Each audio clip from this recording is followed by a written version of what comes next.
Wallaby, wallaby, oh, ah, wallaby. Wallaby, wallaby, you're the cutest that can be. Wallaby. I said a wallaby. Ba-dum-bum-bum. Boom, boom, boom. Okay, so we're gonna stop. Just in case we haven't driven away Australia yet. Right. I want to keep it going another week. Kangaroos and koala bears. Crikey. Shrimp on the barbie. Can you tell we recorded this shortly after the last episode? Because we did. I don't know what you're talking about. Yeah, it's been a week. Because even if that were the case, I cannot resist the opportunity to do an accent. A cute New Zealand accent. Cute New Zealand with accent. We better be careful with that. The funny thing is, when I lived in Vancouver, I worked with a fellow who was from Australia, and we got to talking about the Simpsons episode where they go to Australia, and of course, as one does with Australians, and he informed me that they cocked it all up because everybody was doing basically New Zealand accents.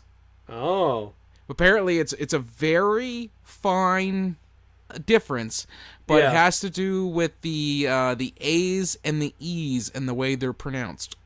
Well, I think that's even like we had this discussion on a mini episode before between like American and Canadian accents. Yeah, like they think we say a boot when really we're just saying we're lazy when we say about. Yeah, it's like a very, very, very subtle difference. At least to me. Maybe to other people it's super obvious, but yeah, I think it's pretty. Unless they're like, get my gun, then it's like pretty obvious. Did you just spell that with an I? Gitmagun. Yeah, I don't see the problem. Doot. Thanks, Michael. Or Doc, whatever you want to be called. All right. Well, I am Brendan. And I'm Nathan. And that was our cold open. Right. Did you like it? Struth. I thought you said Groot. I am Groot. Oh my god. Paul Hogan as the voice of Groot. Yahoo Serious as Rocket Raccoon. That's not a branch. Oh my god. Well, this is a mini episode. It is. And we are talking about... What are we talking about, Nathan? Well, this week we're going to talk about soundtracks. More specifically, really good soundtracks to really bad movies. Yes, indeed. One of those things where you're like, this movie was garbage, but man, I need to own that soundtrack. Yep, and I have one in my head that I better get out before I lose it. Okay. Because I had a hard time thinking about this, because I was like, man, a lot of movies rocking soundtracks I think I usually end up enjoying. But I'm going to say right now, Cameron Crowe has made some great movies. He's made Almost Famous, amazing movie. Yep. Love that movie. But he also made a couple turds. Okay. And this movie came out, I think, 2015, I think. And it's called Aloha. I've never even heard of it. It has a terrific soundtrack. It's full of, 80s, 90s hits and, great rock songs. I don't remember specifically the songs in it because I kind of blocked this movie out of my memory. Yeah. But I remember being like, wow, I am digging this soundtrack for this fucking garbage pile of a movie. And when I say garbage, I mean, this is a movie written and directed by Cameron Crowe. So, of Almost Famous and Say Anything, Jerry Maguire, great movies. But, and it has Bradley Cooper, Emma Stone, Rachel McAdams, John Krasinski, a great cast. Oh, is that the one where he got a lot of shit for whitewashing the cast? Oh, yeah, how they cast Emma Stone as a... Yeah, I don't know if that was... Because she was supposed to be 1/8 Chinese or something. Okay. And Emma Stone played her, and I was like, well, 1/8 Chinese, with that? I don't know if that's This takes me back to that fantastic joke from The Ref when Dennis Leary's pretending to be Dr. Wong. Oh dear. Yeah, well, if I know this isn't about the soundtrack, but there's the point at the end of the movie where the rest of the family shows up, and Gus, played by Dennis Leary, who is the burglar, says he's going to pretend to be their marriage therapist for Kevin Spacey and the wife. The wife. Kevin Spacey and wife. It's a shame because she's actually a really good actress. You know what? I'll look it up. Talk about it. I'll look it up. Okay. So anyways, he pretends to be Dr. Wong, and he's introducing himself, and the mother goes, "Wong, you're a Wong." Judy Davis, there we go. And so he says to the mother, well, my mother was Irish, and your father wasn't. Okay. Oh, the 90s. It's fantastic. Right? One of my favorite Christmas movies. Well, where were we when we got up to that? Because we were talking about Aloha. Right. And, yes. Yeah. It's a terrible movie, and we'll probably actually have to do it one day because there's a lot about it that's kind of bonkers. There's like weird plot elements that don't really tie into anything, and Bill Murray is in it and doesn't get to do anything. That's a shame. It's a waste of a Bill Murray. It's a waste of but you heard that cast, it's a waste of everyone. It's insane how good the cast is, and it's like a great writer-director, but I should have known something was up after Elizabethtown happened. Oh. The charismatic enigma known as Orlando Bloom. Oh, do you mean the churched up Garden State?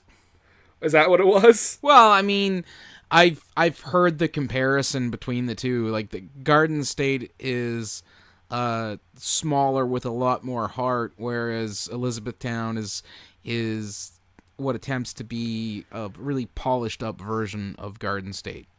Yeah, and Garden State, I think I like a little bit less than when I watched it at first because I think it feels like more of a hipster movie now. Fair, I guess. But it's definitely it's you can tell it's a very personal movie, made by Zach Braff, and it's a good movie. But yes, Elizabethtown, not so great. Aloha, 10 million times worse. So that's my pick.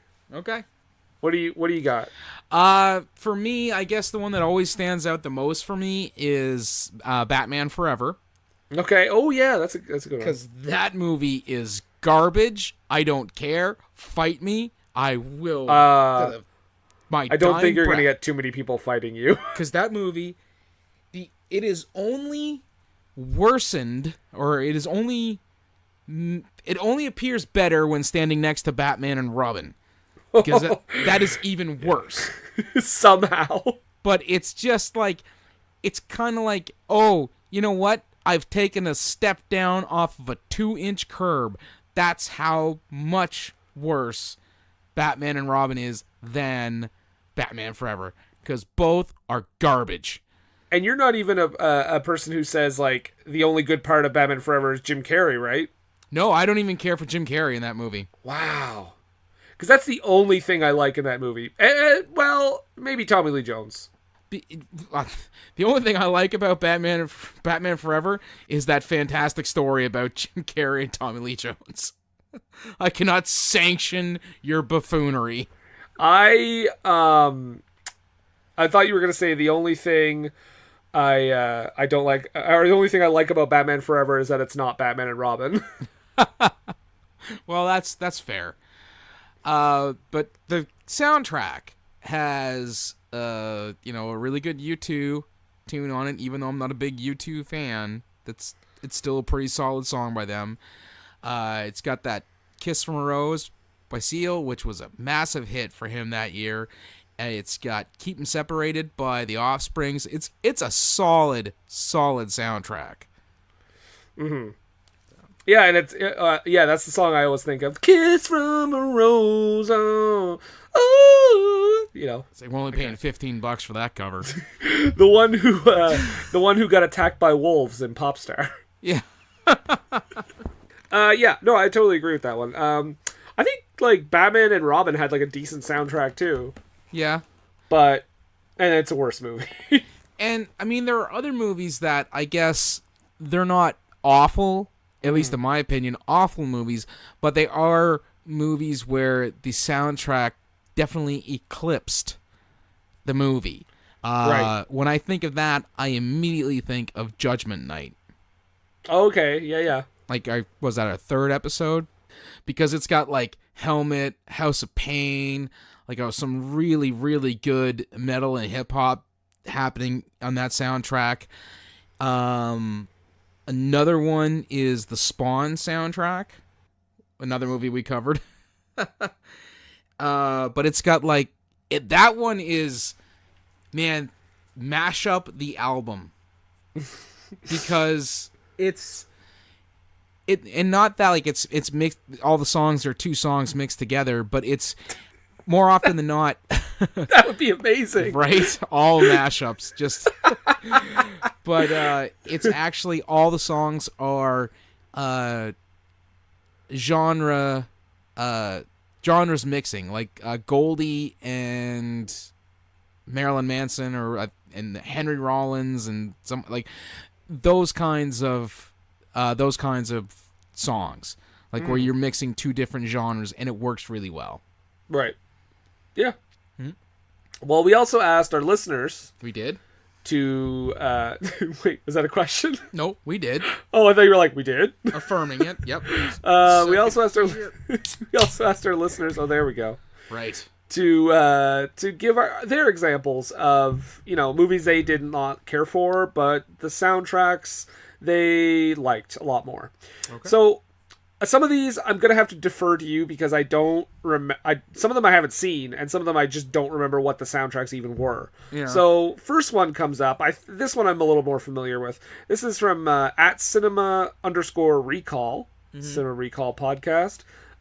Tron Legacy. I listened to that soundtrack more than watched the actual movie, mainly because of Daft Punk's involvement. That's fair. I'm not a big Daft Punk guy, but I mean, if you're a fan of their music and they're featured heavily on the soundtrack, it would make sense. I've always heard like good things about Tron Legacy, but I mean, I don't know. I've never seen it. Yeah. I've heard nothing but complaints. Really? Maybe I'm thinking of something else. Could be. No, it's again, art is subjective, right? So no, it's not. Oh yeah, you know what? You're right. This is a movie that was not super well received. I'm thinking of a different movie. Okay. Yeah. All right. Art is not subjective though. That is, it's not. It's not at all. We decide on what's bad. Sorry, Postal. No, we were 100% right. There is no subjectivity to that. I don't care what Brent says. That movie is garbage. It's a dumpster fire. We're getting off. Fight us, Brent. Fight us. Just remember our Australian accents. Post. Karaoke. G'day. Shrimp on the barbie. Back to sound tricks. Okay. Foster's. Outback Steakhouse. ELIF Movies says... Okay, can I just say first, before you read that comment? Okay. When you were saying EILF movies, for some reason I was thinking that song where, that Randy Newman song where he's like, I got that ELO. Oh, see, we're back. We're back to where we should be. You know what song I'm talking about. Talking about soundtrack with Brandon.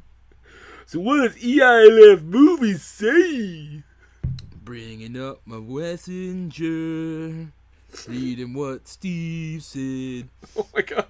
20-hour episode of a mini episode. Steve, or Everything I Learned from Movies, said Nutty Professor 2, The Clumps. I don't remember the soundtrack. Well, here's a track listing for you, and I gotta say, man, you know what? I can, if you're big into R&B, this would definitely be this would be your tits right here. Boys to Men? Janet Jackson, Okay. Jimmy Jam and Terry Lewis have Sure. a tune on there. Timberland, uh, Brian McKnight, Yep. Montel Jordan, Okay. um, R. Kelly, for when you need a pee break, or Yeah, like I'm not a big fan of R. Kelly as a singer, but again, a better person. yeah, Jesus, He's a great guy. That's what all the news stories are right now about that how good of a guy he is, right? yeah. Okay, just checking. So yeah, it does look like it was pretty solid, and All Music gave it 3 stars, but Rap Reviews gave it 7 out of 10. So I mean, What do the audience reviews say? I don't know. I'm just looking at the Wikipedia entry for it. This was the worst ride ever. I waited in line for 10 hours. 6 singles off of that soundtrack. Oh, wow. So I mean, that's Okay. solid right there. Yeah. And, of course, the movie is hot garbage. Hercules. First one's entertaining. Second one, That's even a stretch. I don't know. I mean, I liked it at the time. Maybe not anymore. But Yeah. for what it was, I mean, as far as Eddie Murphy bombs, that was one of the better ones. Yeah. But the second one is terrible. There's like a giant hamster and it like rapes an old man or something. I thought that was the first one. Oh no, that's the second one. Is it? Seriously? Yeah. Oh yeah. No, it's the second one because a giant hamster rapes Larry Miller. Yeah, I know. I thought that was the first one for some reason. No, the first one's a little less bananas. Okay. Our next one comes from. Ooh, this is a person who has been on our show. Mm-hmm. At the Kotsabulous. That's Josh Kotsabasakis. And no, I am not spelling that. Just think of fabulous and take off the F and put the KOTS. There you go. Okay. Very good. He said Suicide Squad, which is an episode that he was on. Yep. I will agree. It's a great soundtrack. However, I mean, this has nothing to do with the quality of the soundtrack. The music was great, but I don't feel like it was utilized very well in the movie. No, it's kind of like they're like, hey, that Guardians of the Galaxy film's got a bunch of oldies and fun music in it. Let's throw a bunch of oldies and fun music in our movie. That's it was similar. It felt very like they added the music in at a very late stage where they didn't even plan on having music because some of the scene, like remember the scene where they're getting ready and they're playing like that Eminem song? And I'm like, well, that doesn't super fit that well. It's an entertaining song. Again, but... I felt that it fit because in the video, Dre and Eminem play Batman and Robin. Well, okay. Okay. Danny said Last Action Hero. And Yeah. I got to agree because that movie has a fantastic soundtrack. Okay, so what kind of stuff we get in this movie? With that one, you get an AC/DC tune. Okay. And also, there's a Megadeth one. Yahoo Aerosmith Serious is on there. I wish Yahoo Serious was on there.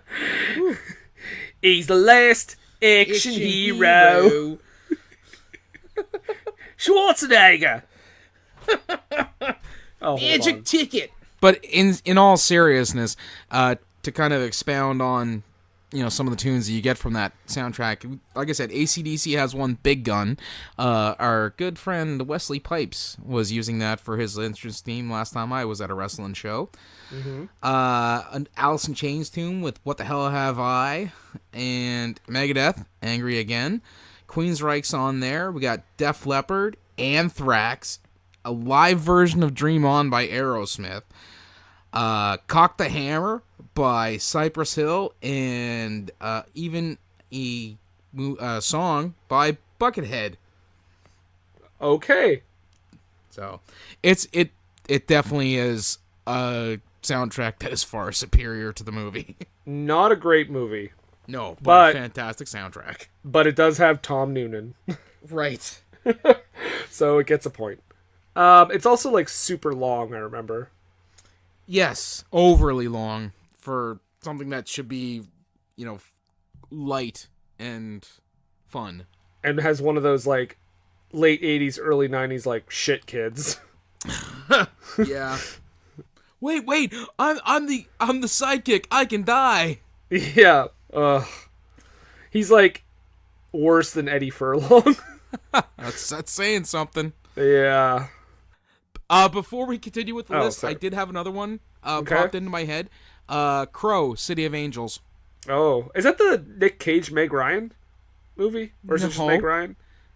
The sequel to the Oh, Crow. I thought that was the one where like. Wait. Oh, I'm thinking of just City of Angels. Yeah, that's just City of Angels, but Crow, City of Angels. How the fuck did they get away with that? Well, it's set in Los Angeles. No, but there's two movies basically called City of Angels. Well, no, this one's The Crow, City of Angels. Yeah, it's just kind of weird. Like, it's kind of weird. They basically have the same title except for the crow thing. I would love to think now that there were a bunch of couples in the mid to late 90s who were sorely disappointed because they thought they were getting a romantic Jennifer Lopez Nicolas Cage movie. Jennifer Lopez. Was it Jennifer Lopez? No. Who the fuck was it? Meg Ryan. Meg Ryan. Sorry, Yeah. Meg Ryan and Nicolas Cage. Romantic Heartstring movie, tugger. right? And Yeah. they ended up getting fucking Iggy Pop and Richard Brooks being evil and insane. Co-starring a Power Ranger. In costume, right? I wish. But the soundtrack is fantastic. It's got was it Gold Dust Woman? Okay. Is that no, or maybe that's the third Crow movie. No, that's the second one. So it's like one of the few whole songs that I really like. Plus, I think it's got a Rob Zombie tune on it. It's pretty solid. But I mean, those movies are just about as much about the music as they are the actual movie. Because the first soundtrack, for the original Crow movies, pretty fucking great as well. Thomas Jane is in the second one. Yes. He plays Nemo, so he's a fish? He's definitely got some fish eyes going on, I'll tell you that. Dear. Well, Crow, City of Angels, coming soon? Sure. I'm assuming. You know what? I would do that one, and we could technically do the third one as well, because it was released in theaters in Europe. Second one looks great. So The second one is awesome. Like, you know what? If you want a contentious episode where you shit on it and I defend it, that's the movie for us. But didn't you just say a bad movie with a great soundtrack? You know what? What I mean is that it's, in my opinion, it's a movie that was eclipsed by the soundtrack. I still think it was a fine movie. It's a better soundtrack, but it's a fine movie. And I am in the minority of that opinion. You're not a minority, Nathan. In the regards to my opinion of The Crow, City of Angels, I am. Fair enough. Listen to our latest episode where Nathan thinks he's a minority. Crocky Struth at that Steakhouse Foster's. At NomCastPod says Godzilla 1998, and they list Foo Fighters, Rage Against the Machine, Ben Folds 5, Jimmy Page with Puff Daddy ? Yep. And the Wallflowers, and then they say, and one terrible movie. There's also a Green Day tune on there as well. Huh. Yep. Yeah, I remember Godzilla was had that the Jimmy Page song was huge. Yes. So much so that he was on him and Puff Daddy were on Saturday Night Live performing it. Yep.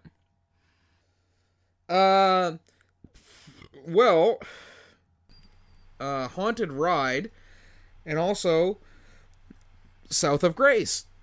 Both of them really like the 50 Shades of Grey soundtrack. Ooh.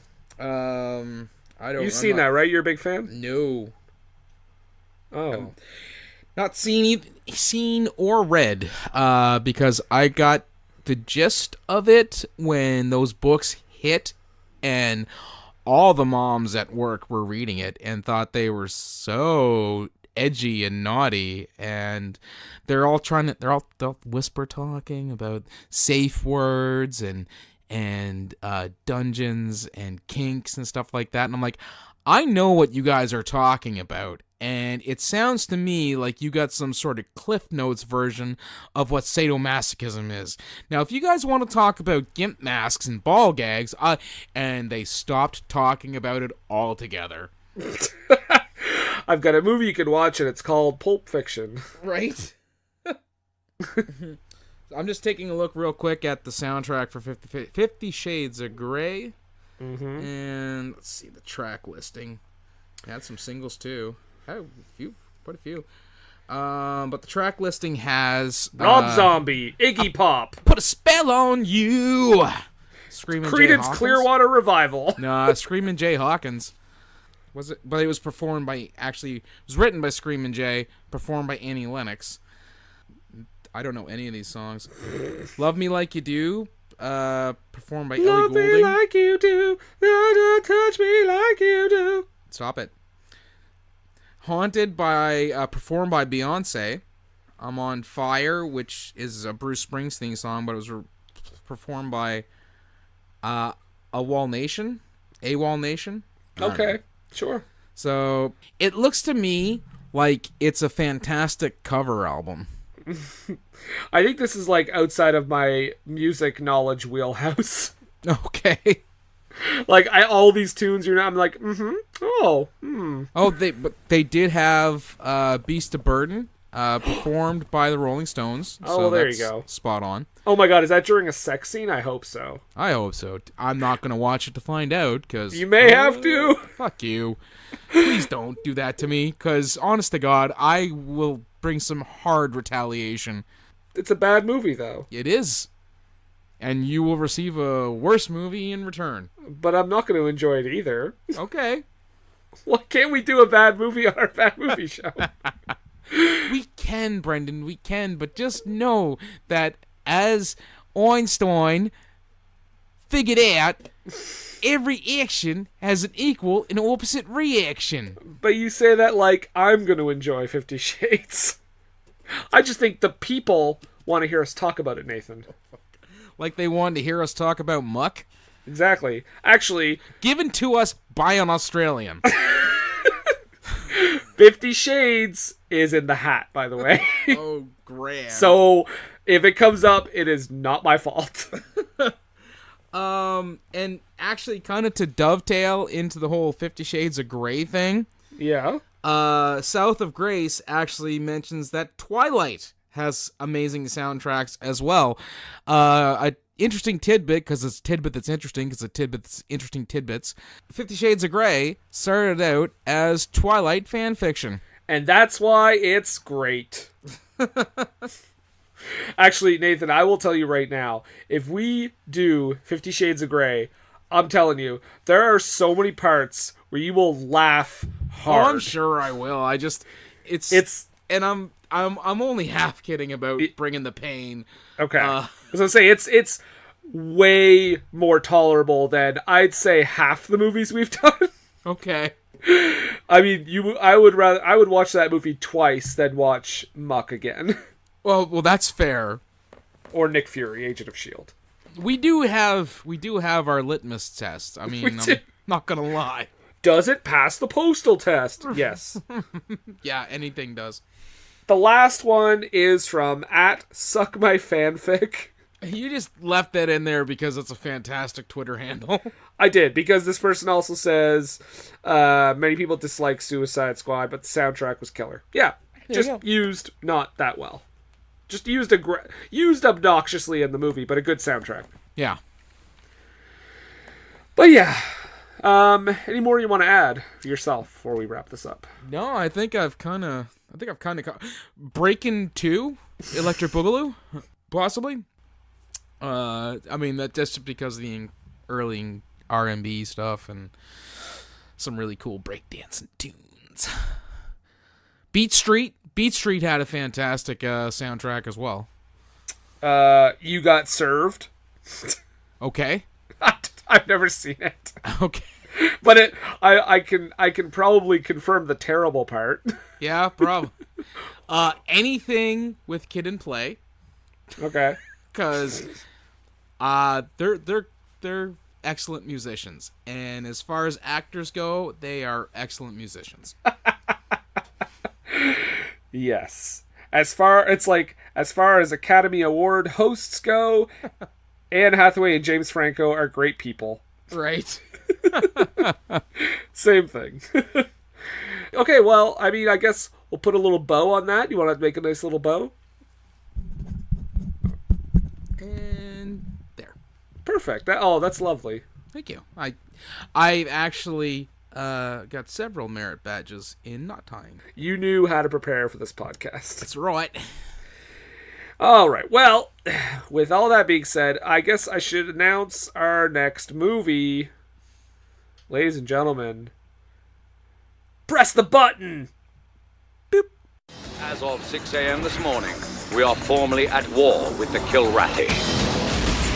In the final battle for Earth, a team of untested pilots Lieutenant J.G. Christopher Blair. Todd, Maniac Marshall. Lieutenant Commander Devereaux. is our last hope Did you just do that to impress me? for survival. Prepare for the jump. Wish me luck. Gear up, Battle stations! Battle stations! lock on, Yeah! and strike back. That's not bad. From 20th Century Fox, Get out! Get out! I really don't like this guy at all, man. Freddie Prinze Jr., Saffron Burrows, Matthew Lillard, Jackie Cario. I got 2 more bogeys coming in hot, 6 o'clock. This year, All right, ladies, let's do it. at the edge of the universe, all hell will break loose. Wing Commander. I love this baby! That's right. I don't know what to expect because I've never seen this movie. It was when I come back on the show, please do this movie request from Jason. So we are watching Wing Commander. See, and when you did your clue last week, what was it? Video game movies, late In the 90s? late 90s, yeah. Yeah. See, if I'd been the one crafting so eloquently the suggestion and hint for this movie, I would have like, where's Mark Hamill and the lion-faced guy? See, that shows that you have more knowledge of this movie than I do. I know nothing about the source material. I know nothing about this movie. All I know is that Freddie Prinze Jr. and the great Matthew Lillard are in it, and they're in it to win it. Yes. So we'll find out all about that next week. I feel like, yeah, you guys should go watch it. You know what? It is absolutely in our wheelhouse, and I don't feel it's one of those movies where it'll be like, oh my god, why the fuck did we waste our time with this movie? You know what? We should just plan right now between the two of us to pretend in front of Jason that it's the greatest thing we've ever seen. Or does he have a hate on for it? He just has a little thing to get you ready for next week, folks. Jason, I think, described this as one of the worst things he's ever seen. Oh, but he's a big Star Trek guy, isn't he? And a gamer. Right. So I feel that given those two things, he would absolutely have felt slighted by this movie's existence. This is true. Well, Wing Commander is next week. Nathan, where can we find your little buddy Montrose? And then I am not referring to your penis. My little primate buddy is on YouTube. He has his channel Montrose Monkington TV. He's been covering the Stanley Cup playoffs as of late. And you can also, be friends with him on Facebook, Montrose Monkington III, Esquire, and Friends. And you can also hit him up on Twitter at Montrose III. That's the number 3RD. And you know what? He's for a little fella that has no opposable thumbs. He's more than glad to chat with you on Twitter and on Facebook. And hit him up, send him a comment or a like and subscribe and share on YouTube. Thank you. More later. Thank you. This now. You can also find us, this podcast, on all the podcatchers. Podbean, just go to www.ttpodcast.podbean.com. You can find us on iTunes, Stitcher, Spotify, everything. We're also on Twitter and Instagram at WWTT Podcast. You can also find us on Redbubble. We've got stuff. Just search for us. We are there. We're also on patreon.com/WWTT podcast. Sign up today and get a lot of cool added benefits like early access to episodes, picking the movie. You can choose to torture us if you'd like. Or reward us with, like, brain scan. Yeah, as long as it's like... I mean, Nathan, we should say right now, we do bad movies, bad to questionable movies. Mm-hmm. Now, while not all of these movies have been torturous dental surgery, they all have an element of being a bad movie. Yes. So, as long as it's a questionable or cheesy movie, we're down. Mm-hmm. Don't give us, like, Citizen Kane. I'm not doing an episode pretending that I hate a classic movie. Maybe on April Fool's. Ooh, spoiler alert. But yeah, you could give us that, or there's even a tier where you can sign up and be a guest on our show. And we would love to have you as well, as we did with Biker Boys. Exactly. Biker Boys classic. Mm-hmm. I still have that Last Supper painting, I think, on the Twitter page. But yeah, so there's that. And of course, we're on Facebook. Just search for... I don't know why I had an accent there for a second. We're on Facebook. Dude, we've been accenting since last week. I know. But why did a southern one creep in? Doot. I got an idea as to why. Of course, we're on Facebook. Just search What Were They Thinking? What Were They Thinking Interactive with Facebook group. You can even suggest movies on that group. We're not always going to be like, oh yeah, we'll do this next week, but we'll put it in the old suggestion box. Mm-hmm. And if it's something, maybe it's something we kind of didn't even realize, be like, oh, that movie. Oh shit, we need to do that movie. And yeah, oh God, Nathan, I almost forgot. We are about to hit Listener's Choice Month in June. We are. And that is something... A bad idea all the time. Letting the internet tell you what to do. I love our fans. I love our listeners. But I do feel that sometimes these movies come from a place of spite. I don't think that's ever happened. Muck. Right. Oh, I guess... He actually said... It's one of the worst movies I've ever seen, and I think you need to say it. I'm paraphrasing, but that's about it. So, I mean, today it's May 2nd, so we'll say if you send in your picks by next week, May 9th. Yeah. Sound good? Yeah. All right. Send in your picks by May 9th. You can send it to us on Twitter. You can even email us if you want, wwttpodcast@gmail.com. Twitter's probably the easiest one, though. Just tag us, and you can pick up to 5 movies. We put them all in the bag, and basically the rules are please theatrical releases, just because the non-theatrical ones can be a little hard to find. If we can't find it, we won't be able to do it. Unfortunately, yes. Yeah. So, of course, the rules are if you get one of your picks chosen, that's it for your picks. That is going to be, like, your name is taken out. And just so, people get more of a fair shot. Right. So, make them count. You don't have to pick 5, but that's the max. I think that's it. So next week is Wing Commander. So, that mini episode having been said... Because that's some good English. Nathan? I'm letting it pass. It's fine, Brendan. Thank you. I passed the grammar police. We're letting you off with a warning this time. As opposed to Grandma Police, the character that we all loved in Police Academy 4. Right? I haven't seen it.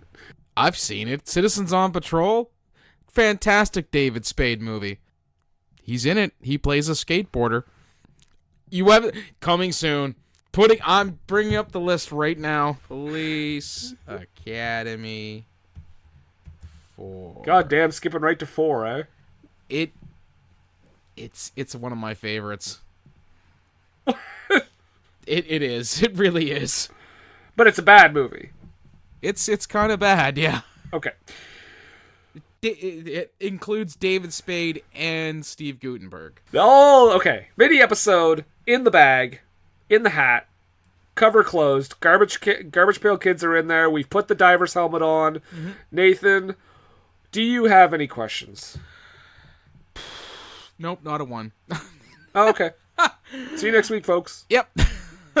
I suppose I suppose a quick question. Okay. I mean, in an episode where we talked about great, or at the very least good soundtracks, from all right to just fucking terrible movies.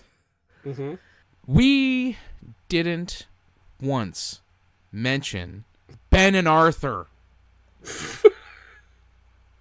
What were we thinking? What's up, friends? Seamus here, and I host the podcast Chewed Gum. Every episode of Chewed Gum, we look at specific films, television, and anything else entertainment or art. We critique it, we give it our best opinions, and some random information that you might have never known. So tune in on your favorite podcast player today, or visit dramacityproductions.com/chewedgum and find out what I think about some of the most popular and unpopular entertainment out there. Thanks for listening. And now back to your regular scheduled programming. Who's actually listening to you idiots? Grum.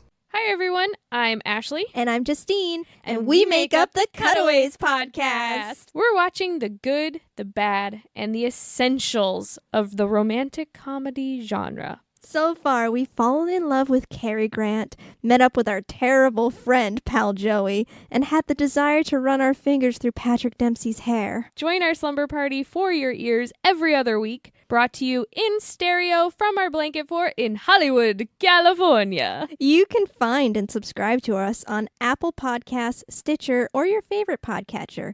Our digital blanket fort can be found at thecutaways.com. If you are the social butterfly types, you can also find us on Twitter, Facebook, and Instagram as @Cutaways Podcast. Bye!